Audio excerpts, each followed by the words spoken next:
Magandang umaga mga ka-happy hour. Narito ang mga balita para sa MBC TV Network News Update 9 AM edition.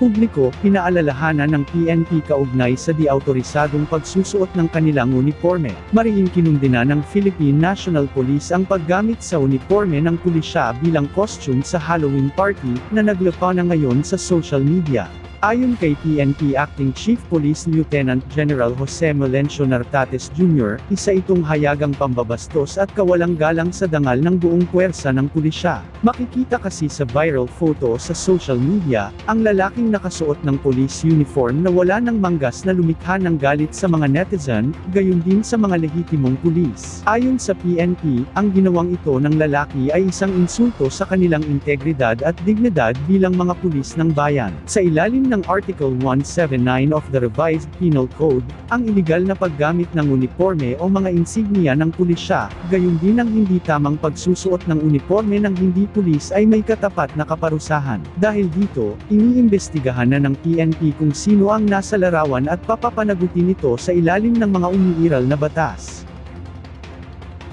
Samantala, Pilipinas at Canada, lumagda ng Visiting Forces Agreement. Lumagda ang Pilipinas at Canada ng Status of Visiting Forces Agreement, pinangunahan ni Defense Secretary Gilberto Teodoro Jr. at Canadian Minister of National Defense David McGuinty, ang formal na pirmahan na isinagawa sa lungsod ng Makati. Ito ang unang Indo-Pacific na SOFA ng Canada sa Pilipinas. Sa nasabing kasunduan, ay magbibigay ng legal framework para sa joint military activities, papayagan ang dalawang armed forces ng dalawang bansa na pagandahin ang kanilang kooperasyon.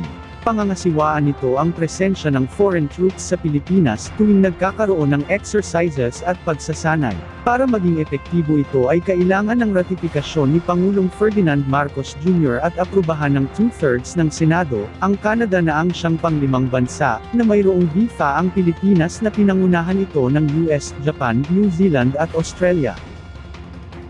At yan ang mga balita para sa MBC TV Network News Update 9 AM edition.